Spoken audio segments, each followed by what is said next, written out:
Assalamualaikum warahmatullahi wabarakatuh. Alhamdulillahi rabbil alamin. Nahmaduhu wa nasta'inuhu wa nastaghfiruhu wa nastahdihi.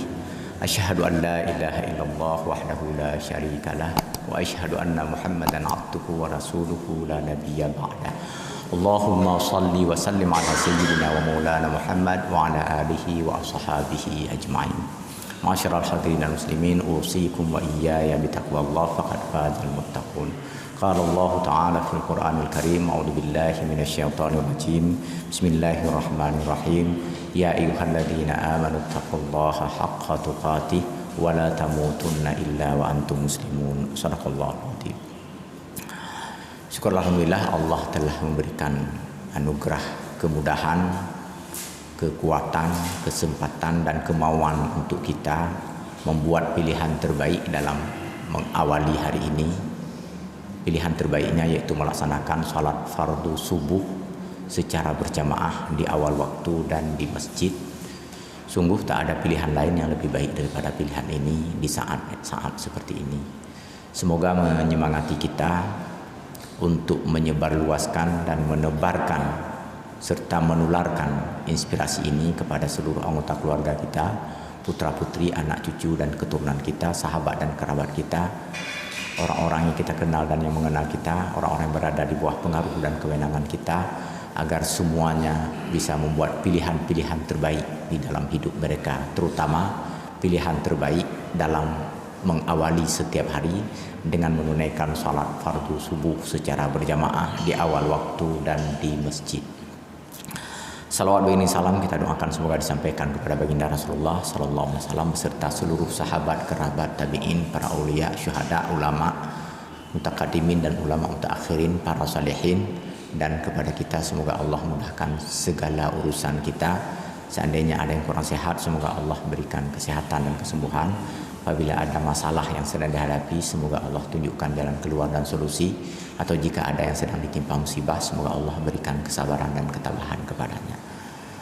Bapak Ibu yang berbahagia, dengan mengharap rahmat ridha dan hidayah Allah, mari kita ikuti pengajian pagi ini, subuh ini, sambil mohon ridha dan bimbingan Allah dengan sama-sama membaca basmalah. Bismillahirrahmanirrahim. Saya masih membahas sekali lagi tentang alam jin yang mungkin pada pertemuan ini kita berikan kesempatan lebih leluasa untuk menanggapi dan bertanya atau menuturkan pengalaman yang pernah dialami. Bukan pengalaman dengan jin, bukan ya. Misalnya pengalaman apapun yang berkenaan dengan pengetahuan keagamaan ini. Jadi ayat-ayat Al-Quran tentang jin ini paling banyak dan sangat sistematis termaktub dalam surah Al-Jin. Memang ada surah tersendiri, surah Al-Jin. Ini surah ke berapa ini? Surah ke-72. Tidak panjang surahnya ini. Ya, bisa dibaca-baca. Tujuannya bukan untuk mendapatkan jin, untuk mendapatkan ilmu pengetahuan. Ilmu inilah yang paling benar. Ilmu tentang jin yang paling akurat, yang paling dapat dipercaya ya dalam beberapa ayat Al-Quran ini. Kemudian ada juga beberapa tafsirannya di dalam sejumlah hadis Rasulullah sallallahu alaihi wasallam yang disesuaikan dengan konteks keadaan waktu itu. Maksudnya ketika Rasulullah ditanyakan tentang jin, maka Rasulullah menjawab, atau ketika ada peristiwa dan kasus tertentu yang ada hubungannya dengan alam jin, maka Rasulullah pun membuat sikap-sikap tertentu. Termasuk yang pernah kita bahas di sini adalah ketika seseorang, kalau nggak salah orang Yahudi, memanfaatkan tenaga jin untuk menyihir Rasulullah SAW. Jadi kalau ada yang bertanya kepada kita sekarang apa sihir itu, ada jawabannya. Apa kita bisa kena sihir? Kena. Apa ustadz kiai nggak bisa kena? Kena. Rasulullah aja kena kan. Cuma Rasulullah diajarkan oleh Allah untuk memohon perlindungan Allah dari gangguan jin. Dengan apa diajarkan? Dengan dua surah, Qul a'udzu birabbil falaq dan Qul a'udzu birabbin nas. Dengan membaca ayat Al-Quran ini berulang-ulang, pelan-pelan pengaruh jin melalui sihir terhadap Rasulullah itu perlahan-lahan berkurang. Kita juga begitu, seandainya ada hal-hal yang meragukan, ada hal-hal yang sudah membuat kurang nyaman hati kita, maka segera memohon perlindungan Allah dengan membaca dua surah ini, surah Al-Falaq dan surah An-Nas. Tetapi sekali lagi, ini bukan jaminan untuk tidak kena. Nggak seperti kalung yang dijual anti corona itu ya. Ini permohonan perlindungan kepada Allah. Ada kalanya Allah memang akan menguji kita dengan cobaan-cobaan seperti itu, termasuk juga akan memberikan kesempatan untuk masuk surga kepada kita dengan siksaan kezaliman yang dilakukan oleh orang terhadap kita, sekaligus membuka pintu neraka kepada orang yang melakukan pekerjaan tersebut terhadap kita.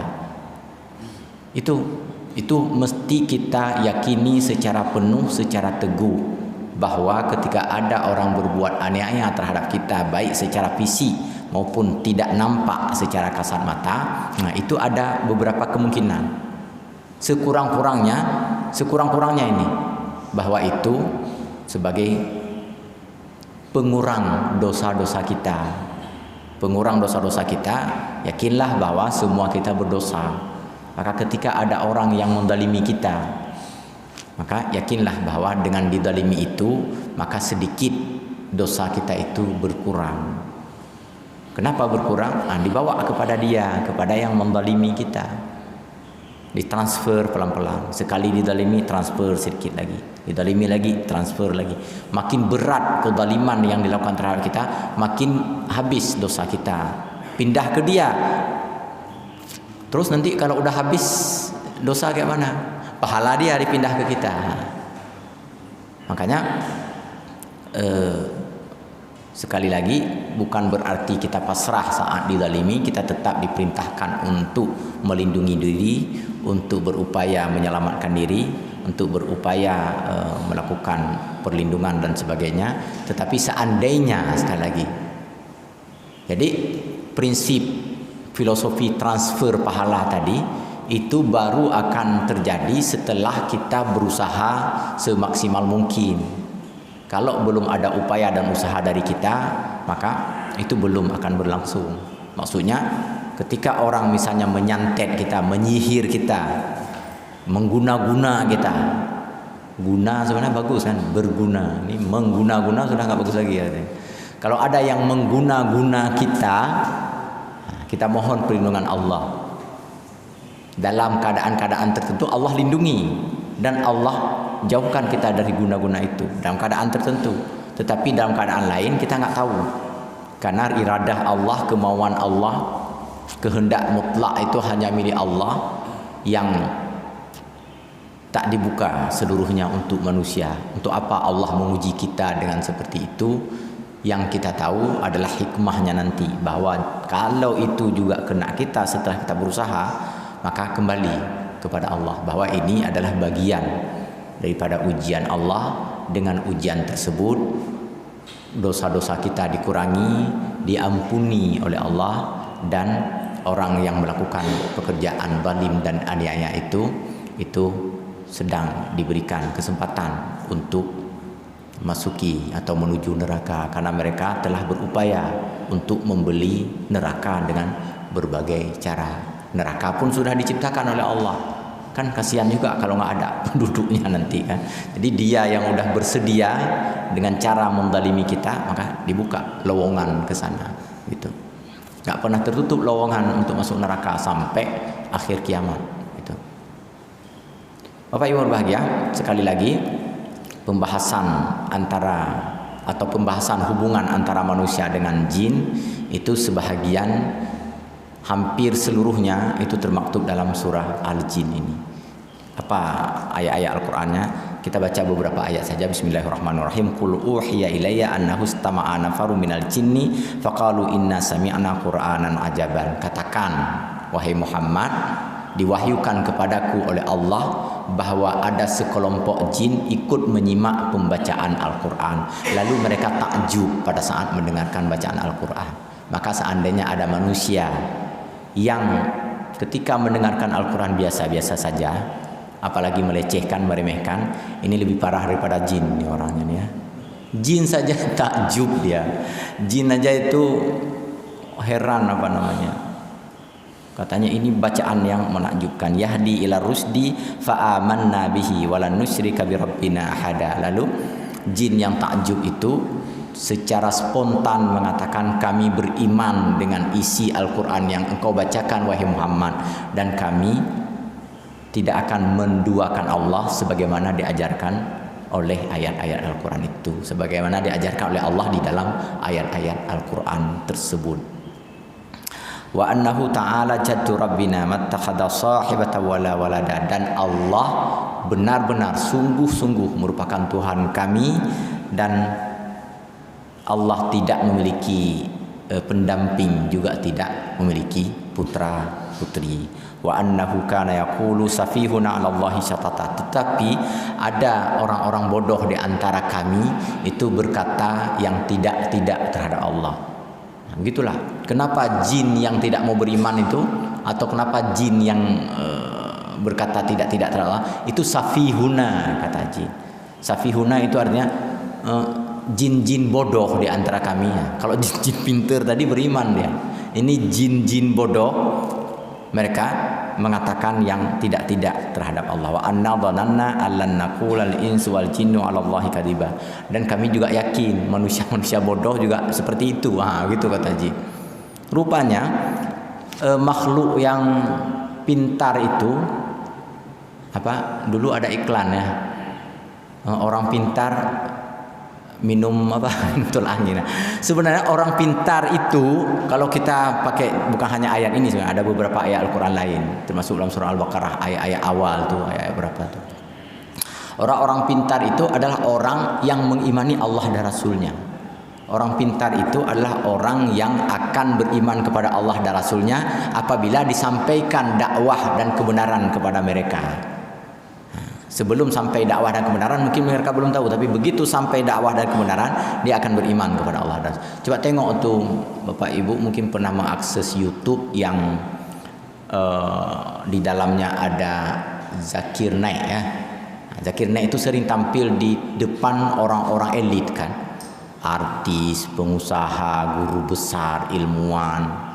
Itu tengok nanti dari beberapa yang ikut menyimak, yang ikut hadir di dalam kegiatan yang diselenggarakan oleh Zakir Naik itu, yang cerdas-cerdas kali nanti masuk Islam dia, yang pintar-pintar kali dia beriman, atau sekurang-kurangnya yang pintar-pintar kali dia merenung, dia agendakan lagi untuk mengikuti pelajaran-pelajaran selanjutnya karena belum terpuaskan dengan 1-2 kali pertemuan. Saya pernah sampaikan di sini, ada orang Yahudi pintar sekali, manusia jenius sekaliber Einstein, Robert Gauraudi namanya. Itu kan yang merancang berbagai kekejaman terhadap Palestina kan. Ilmuannya, cendekiawannya. Kemudian dia memeluk agama Islam. Itu Maurice Bucaille itu yang orang Prancis, ahli bedah, dan pada saat itu kan belum ada subspesialis, tetapi dia sudah memiliki sejumlah keahlian subspesialis dari spesialis bedah itu. Itu kan setelah dia baca hanya beberapa ayat Al-Quran berkenaan dengan struktur dalam tubuh manusia, dia memeluk agama Islam. Dan yang paling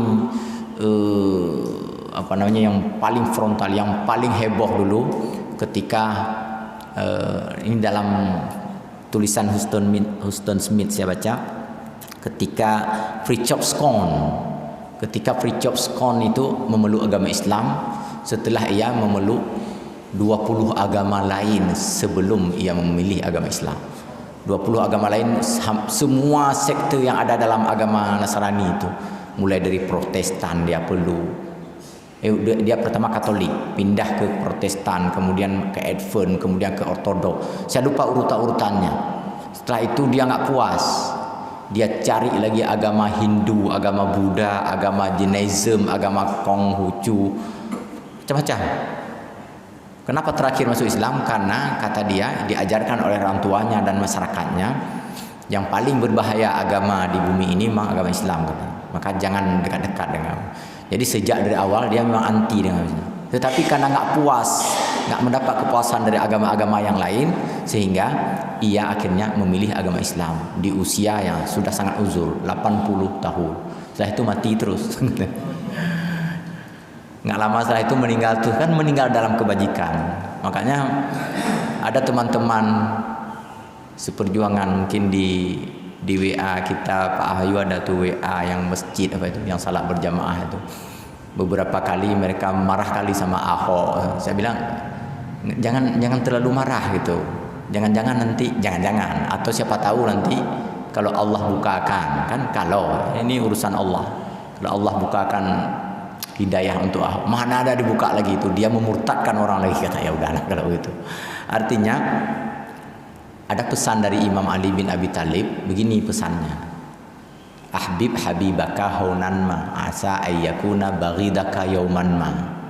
Kemudian dibalik, abghid baghidaka haunan ma asa ayyakuna habibaka yauman ma.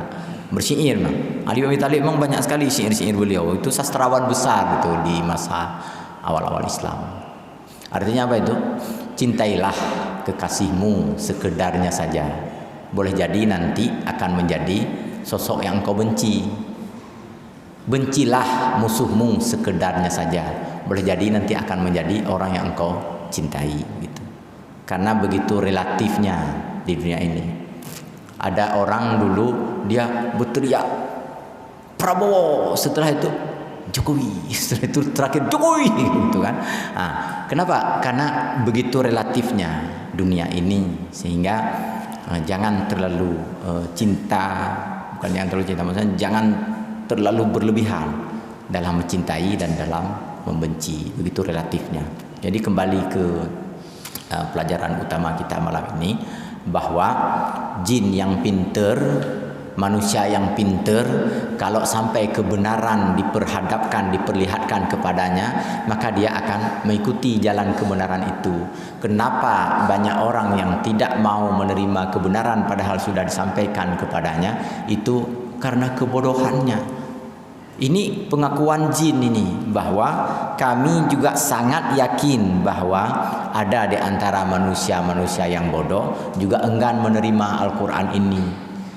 Al-Quran ini ketika dibacakan di hadapan jin yang pandai, jin beriman. Ketika Al-Quran ini dibacakan kepada orang pandai itu akan beriman. Kalau dibacakan kepada jin bodoh nggak akan beriman. Ketika dibacakan Al-Quran ini kepada manusia-manusia bodoh, maka manusia-manusia bodoh juga belum tentu beriman. Syukur alhamdulillah kita dikarunia Allah lahir, atau umumnya kita terlahir sebagai anak-anak muslim, anak-anak orang Islam. Peluang untuk mengimani Al-Quran semakin besar, tetapi sekali lagi itu tak menjamin seluruh orang-orang yang terlahir sebagai beragama Islam akan mengimani Al-Quran sepenuhnya, seutuhnya. Karena berbagai persoalan, karena berbagai tantangan, berbagai godaan, berbagai ajakan, berbagai rayuan, berbagai penggiringan opini, bisa-bisa ada di antara orang yang sejak lahirnya beragama Islam, dia tidak mengimani Al-Quran seluruhnya. Mungkin hanya ayat-ayat tertentu saja yang dia imani. Ayat-ayat tentang ibadah, ayat-ayat tentang salat, puasa. Buktinya dia mau salat walaupun sesekali, mau puasa karena nggak ada tempat minum kopi juga kalau tinggal di Banda Aceh kan. Jadi yang ayat-ayat lainnya, ayat tentang ekonomi, ayat tentang perdagangan, ayat tentang politik, ayat tentang hubungan sosial, hubungan internasional, itu enggan dia percayai. Ayat-ayat tentang perintah kejujuran, perintah menegakkan keadilan, perintah berlaku baik, hormat menghormati, persaudaraan sesama umat Islam, jangan mencintai orang kafir, jangan mengangkat orang kafir sebagai pemimpin, jangan terlalu membuat hubungan yang loyalitas terhadap non muslim. Nggak mau dia patuh, dia tetap menjalin hubungan dengan non Islam, bahkan memanfaatkan jasa-jasa orang non Islam untuk memukul, mempersulit kehidupan orang Islam, menyiksa para ulama, menangkap para habib, misalnya membela Ahok, membela yang begitu-begitu tetap ada gitu kan. Walaupun sekali lagi dia terlahir sebagai seorang anak muslim dan anak muslimah. Bapak Ibu berbahagia, itulah jin-jin yang bodoh inilah yang nanti dia perlu teman, karena kebodohannya ia ingin jalan pintas untuk meraih kesuksesan, seperti juga sebahagian manusia ingin jalan instan untuk meraih kesuksesan. Jalan instan itu kan jalan yang mudah bagi dia, tetapi sering melanggar aturan. Ibarat kita mau berjalan, mestinya kayak dari ini, kalau mau ke jalan sana kan nggak bisa lagi lewat pinggir, lewat samping anjungan mata itu kan, nggak bisa lagi belok ke sana. Tapi kalau ingin jalan pintas kan, belok terus dia ke sana, dia buka aja sedikit itu penghalangnya. Nah, itu jalan pintas. Jalan pintas itu nggak mau capek-capek. Ingin sarjana, beli aja ijazahnya. Jadi di daerah tertentu itu ada sekolah STIA, sekolah tidak ijazah ada. Banyak pegawai-pegawai di Pemkab, Pemda masuk ke sekolah itu. Diberikan kepanjangan bagus, Sekolah Tinggi Ilmu Administrasi. Ya, cocok untuk pegawai ini, pegawai golongan 2 biar naik pangkat jadi golongan 3 jadi golongan 4 dan seterusnya. Golongan 4 ke 5 kan enggak ada lagi.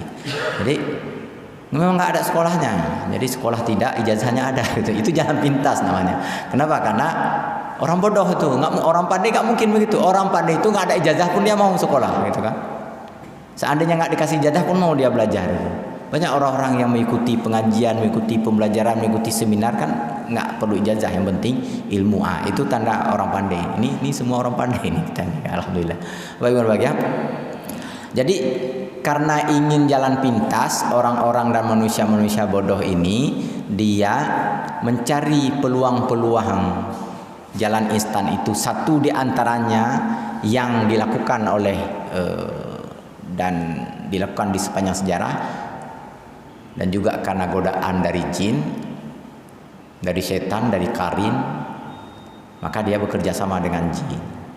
Bapak Ibu berbahagia, pernah juga saya baca hadisnya dulu, ma minkum illa walahu qarin, tidak ada seorang pun di antara kalian kecuali diberikan oleh Allah satu sosok qarin. Lalu sahabat bertanya, juga engkau wahai Rasulullah? Iya, saya juga diberikan qarin untuk saya, kecuali karena Allah selalu membimbing saya sehingga nggak bisa dipengaruhi oleh qarin. Apa itu qarin? Qarin itu jin yang mengiringi kita kemanapun kita pergi.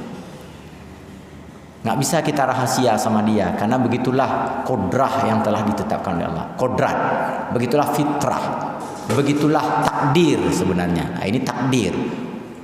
Nggak bisa sepersekian detik pun kita menghindar dari karin itu. Siapa karin itu? Karin itu minal jinni, dari kalangan jin. Kita masuk ke masjid, dia ikut bersama kita. Kita makan, dia ikut bersama kita, walaupun belum tentu bisa menikmati makanan kita.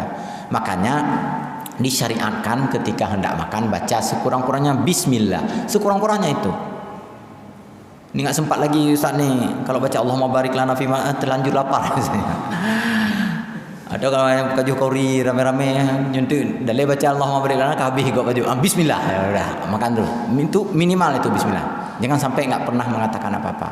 Kalau bisa bismillahirrahmanirrahim, sudah lebih sempurna. Kalau bisa setelah bismillahirrahmanirrahim, Allahumma barik lana fi ma razaqtana wa qina adzabannar. Nah, kalau di meja di rumah sendiri nggak sempat baca Allahumma barik lana, itu kan kelewatan. Di rumah sendiri nggak sempat baca bismillah, itu parah sekali itu. Karena nggak ada yang berebut. Oleh karenanya maka untuk apa kita baca itu? Supaya makanan kita itu tidak ikut dinikmati oleh karin gitu. Kalau nggak dia santap juga itu. Kepiting yang kita makan kita kira enak betul, masuk ketika sampai di dalam penyakit semua karena udah dihisap oleh dia itu. Kandungan gizi yang berkah-berkah, yang manfaatnya. Nah, ini memang nggak bisa di riset dengan penelitian, nggak bisa diteliti dengan penelitian empiris ini. Tapi begitulah penjelasan Rasulullah. Jadi kemanapun apapun yang kita lakukan, karin itu ikut. Makanya karin itu tahu betul watak kita, tahu betul perilaku kita, tahu semua dia tuh, nggak bisa kita rahasia. Nah, Makanya kalau Bapak Ibu nanti melihat saya tiba-tiba di sana, saya sedang ceramah di sini, tiba-tiba lapangan lagi lari pagi, itu Karin yang sedang lari itu.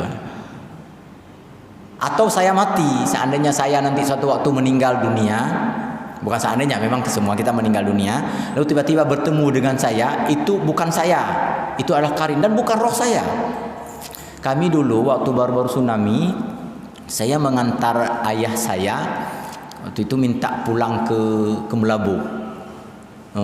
Ada orang yang kami kenal kerja di bandara, katanya pukul 6 itu datang terus karena ada pesawat bantuan tuh transit di sini sebentar. Setelah itu nanti ada yang ke Calang, ada yang ke Melabuh, ada yang ke Nias, ada yang ke beberapa daerah.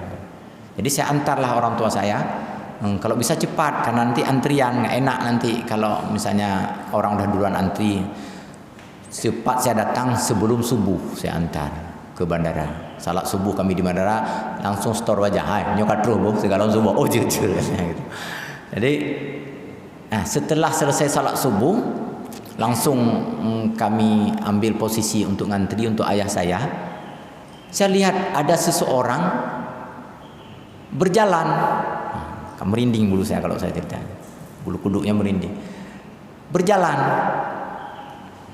Berjalan cepat sekali, dia nengok ke saya. Saya kenal betul orangnya. Dan orang tersebut meninggal dalam tsunami, memang nggak ditemukan.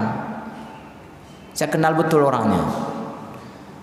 Saya ikuti karena agak jauh mungkin beberapa meter, sampai ke dinding itulah lebih kurang. Orang lalu lalang di sekitar itu. Nampak dia berjalan ke sana, nengok ke saya. Nggak senyum, nggak ada sapa, nggak ada tawa, langsung berjalan ke sana. Saya ikuti. Bahkan saya kejar, saya panggil nama dia. Ketika saya panggil, terhalang dengan orang lain. Maksudnya ada orang lain yang di depan saya, hilang terus setelah itu. Saya ambil telepon, saya telepon teman yang lain, saya katakan pada dia, saya baru bertemu ini di bandara, bek melumpo katanya. Karena waktu itu sudah 3 bulan lah setelah tsunami. Bek melumpo dekat dalam bekan bunga-bunga kan melumpo, orang malam melumpo. Betul saya bilang, saya melihat dia. Setelah itu capek saya putar-putar di situ karena ayah sudah di antrian kan nggak perlu lagi saya tunggu. Saya sibuk mencari itu. Ada kira-kira setengah jam saya cari, emang nggak ketemu lagi. Betul rupanya. Itulah Karin. Banyak orang-orang di kampung itu diberikan sesajian untuk Karin itu. Ketika kita memberikan sesajen, maka ini kita telah keluar dari jalan yang benar. Begitu kita berikan sesajian, itu berarti kita berikan suplemen untuk dia. Makin kita berikan sesajian, itu makin kuat.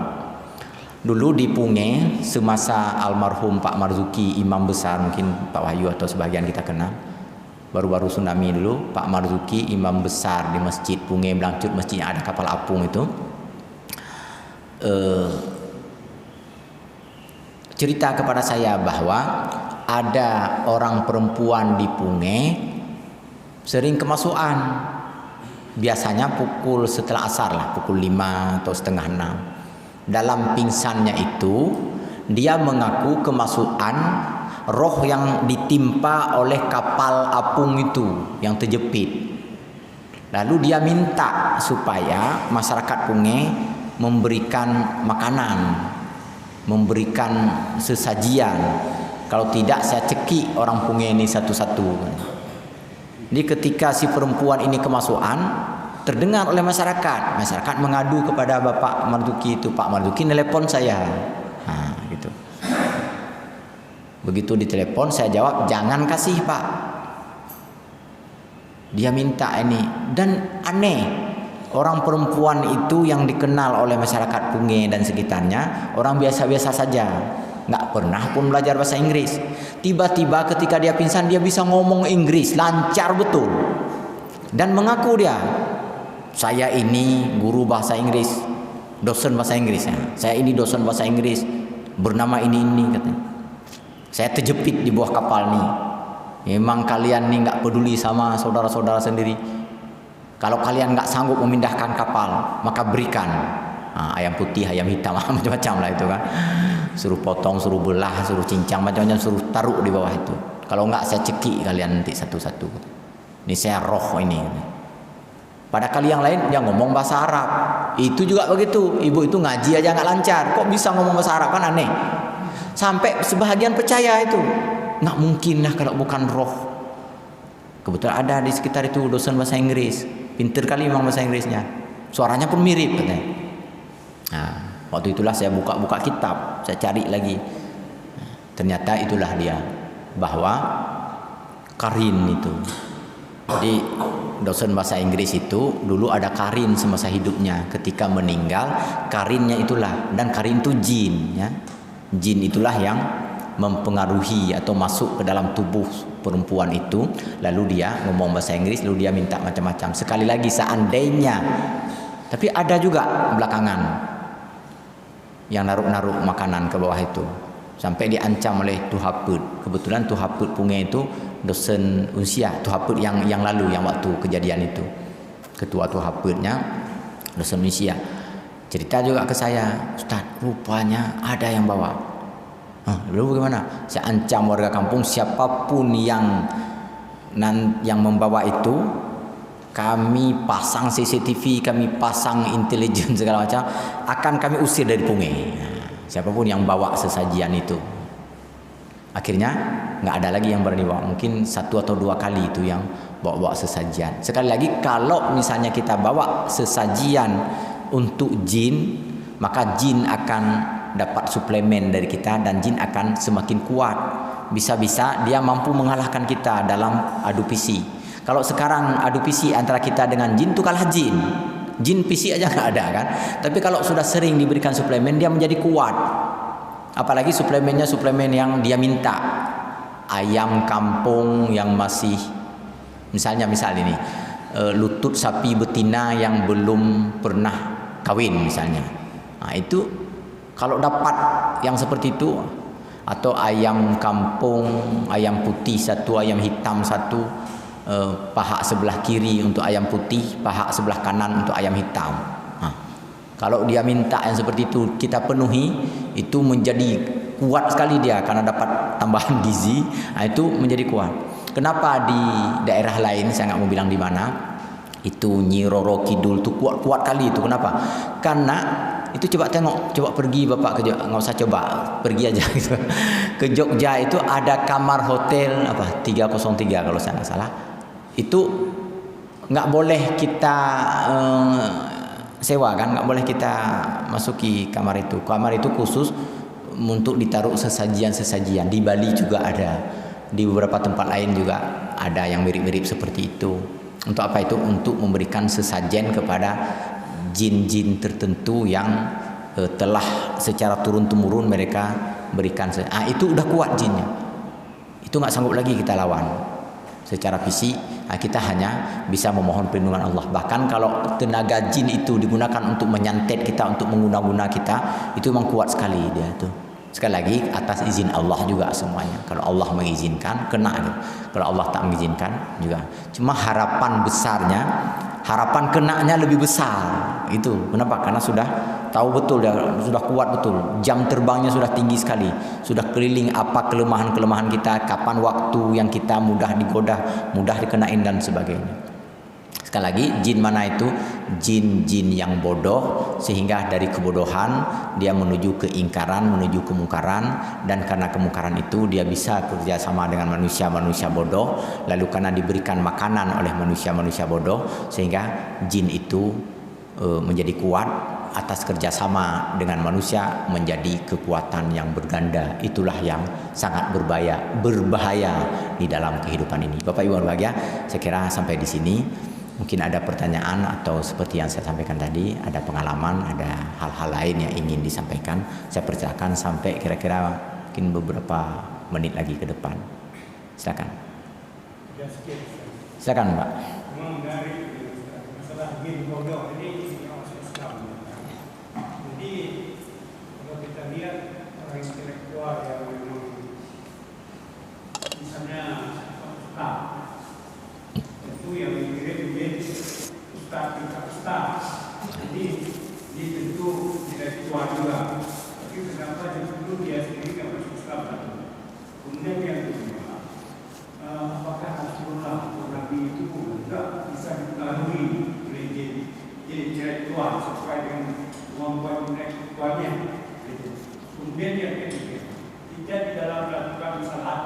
sering pikiran kita kemana-mana, bisa dipengaruhi di tingkat kemampuan diberikan oleh Allah SWT pada jin itu. Bisa mempengaruhi otak kita kemana-mana, lagi salat, nampak ini, nampak itu, nggak fokus di mana. Terima kasih. Assalamualaikum. Ya, ada hadis itu. Saya lupa matannya, lupa teks kalimat lengkapnya. Jadi jin yang menjadi karin seseorang itu memang selevel sesuai dengan orang itu. Kenapa? Karena mengiringi atau selalu berada bersama orang itu siang malam 24 jam. Misalnya begini, yang mengiringi saya, karin yang mengiringi saya itu ikut kuliah sampai S3 itu ya. Tuh, benar itu. Nah, yang karin ini lalu muncul pertanyaan, kan berarti udah pandai dia, kenapa enggak memeluk agama Islam? Tentang karin ada bahasan tersendiri, berbeda dengan jin yang ikut menyimak pembacaan Al-Quran tadi. Yang untuk manusia itu ada karin pengiring 24 jam enggak henti-henti. Kemudian selain karin itu ada lagi jin yang banyak lagi jumlahnya, yang mereka inilah yang bertugas untuk melakukan banyak hal, yang seandainya mereka baik, pandai, ketika mendengar bacaan Al-Quran mereka akan mengimaninya, ketika mendengarkan dakwah mereka akan mengimaninya. Itu. Jadi ada dua kategori jin ini. Apa beda karin dengan jin yang lepas bebas? Karin itu sangat terikat dengan kita. Yang karin itu yang bersama kita satu sosok itu, nggak bisa kita bilang satu orang karena bukan orang kan. Yang satu karin itu yang selalu bersama kita itu sangat terikat dengan kita, nggak akan pernah lepas, karena memang itulah takdir dia dan takdir kita bersama dia. Nah, itu. Dan dia tidak mampu untuk melakukan apapun terhadap kita kecuali itulah bersama kita dan meniru apapun yang kita lakukan, apapun yang kita jalani. Nah, itu. Lalu yang menggoda kita itu siapa? Jin-jin lain yang jahat-jahat itu, yang bodoh-bodoh, yang tidak mau beriman, itu datang mempengaruhi karin terus-menerus, karena mereka satu dunia, supaya karin itu terus-menerus memasuki seluruh saraf-saraf kita, seluruh urat nadi kita untuk menyampaikan bisikan-bisikan jin-jin jahat yang lain itu. Yang karin tadi awalnya netral deh. Jadi karena pengaruh-pengaruh itulah dia bantu jin-jin yang lain itu untuk memasukkan godaan-godaan atau hasutan-hasutan jahat lah gitulah. Masukkan inspirasi jahat untuk kita. Nah, itu dia. Ini yang pembahasan lebih luas, lebih rinci itu ada di dalam Talbis Iblis Ibnu Qayyim. Baik, Bapak. Kemudian yang kedua, pada saat kita salat itu ada jin yang bukan jin dulu. Pada saat kita salat, kita sering menerawang, pikiran teringat ke sana kemari, nggak fokus dan sebagainya. Ini kenapa?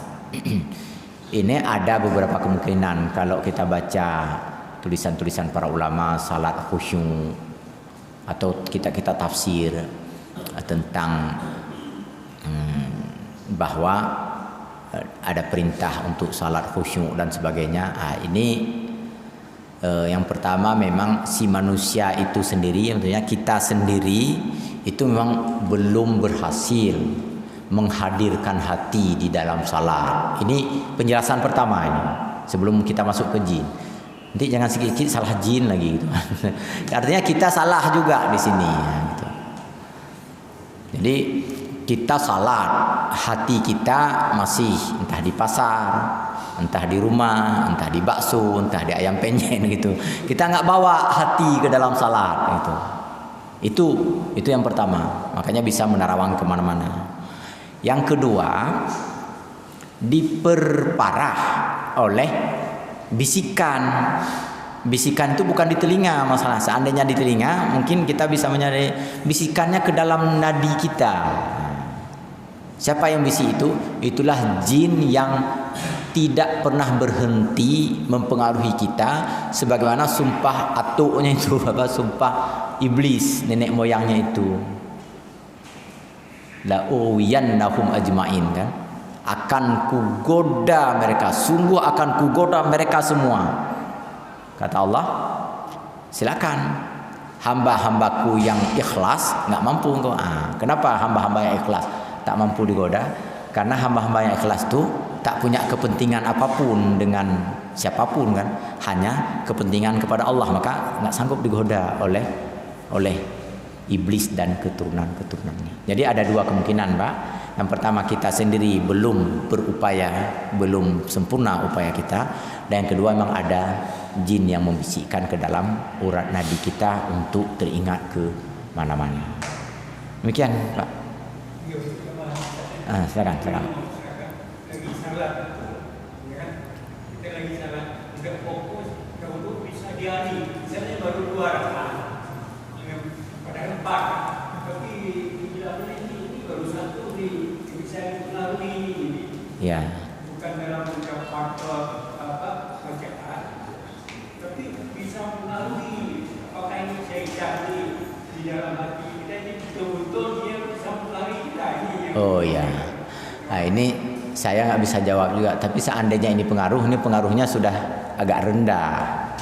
Tapi kalau yang seperti yang saya sampaikan tadi masih berpikir kemana-mana, itu pengaruh masih besar. Ini Bapak kalau cuma segitu, insya Allah akan mudah untuk menghilangkan pengaruh-pengaruh tersebut. Yang kita ingat hanya salat, cuma mengenai rakaat apa 1 apa 2. Nah, ini nggak apa-apa, karena hati kita sudah dalam salat itu. Yang jangan hati di ayam penyet, itu jangan. Kalau itu sudah mudah, Pak. Insya Allah dengan sering-sering melatih mengingat. Saya dulu diajarin oleh guru saya dulu cepat sekali salat, Pak. Cepat sekali saya salat, karena menurut saya waktu itu makin sering kita lakukan makin cepat, makin terbiasa. Jadi cepat sekali salat. Jadi dibilang oleh guru saya, apa yang kamu baca itu mesti tahu isinya. Itu Pak, salah saya belajar bahasa Arab. Apa yang kamu baca dengan lidahmu, maka itu juga yang diingat oleh pikiran dan perasaanmu. Saya lakukan.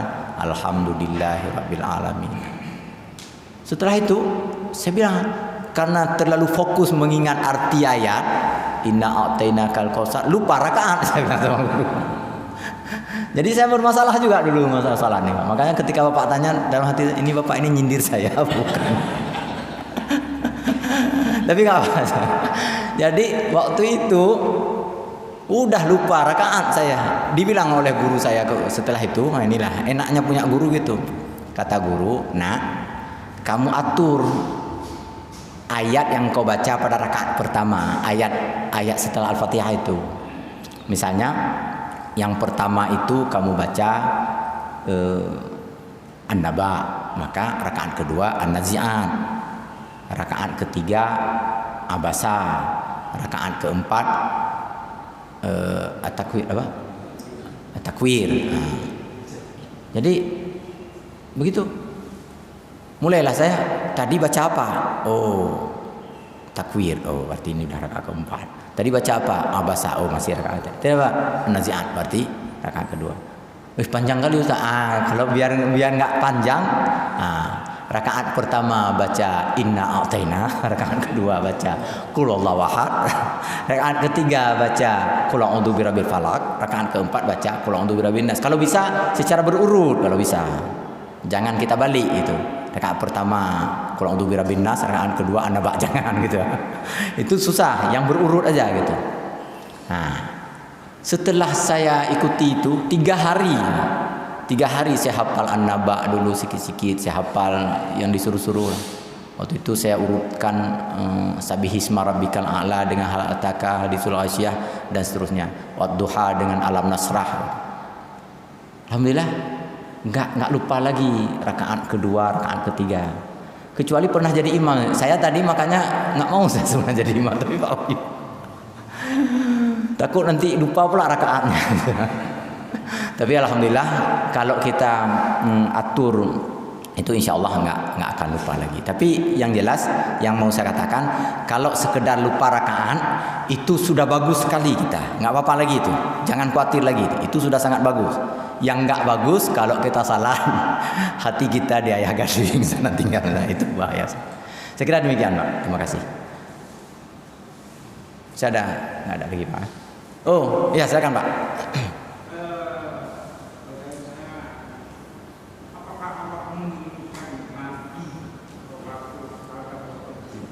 Kepada jin. Di dalam hadis itu kita baca itu tidak ada nabi khusus diutus ke tengah-tengah mereka.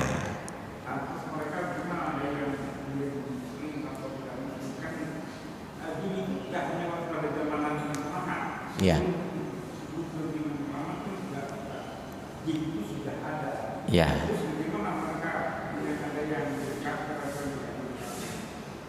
Ya.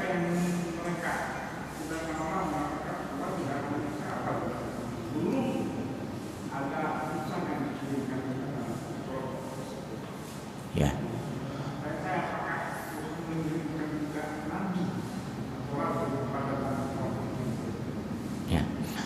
Yang banyak penjelasan atau ada beberapa hadis itu memang kan bertutur atau berkisah tentang setelah Nabi Muhammad memang.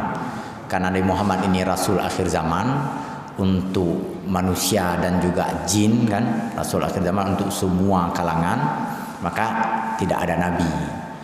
Kemudian masa-masa sebelumnya ini yang tidak atau saya belum temukan penjelasan secara rinci, cuma isyarat-isyarat ada.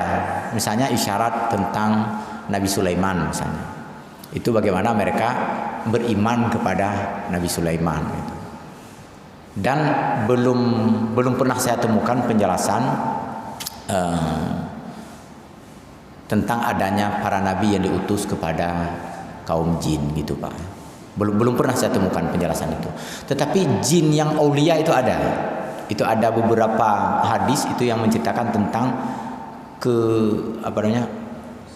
ketangguhan kekuatan, ketaatan beribadah jin itu melebihi ketaatan manusia dalam beribadah. Jadi taat sekali. Di zaman Nabi Musa itu ada jin yang betul-betul sangat taat dalam beribadah. Di zaman Nabi Sulaiman juga ada jin yang taat betul dalam beribadah itu. Kemudian juga alim. Selain taat juga ada yang sangat alim di zaman Nabi Sulaiman itu ya.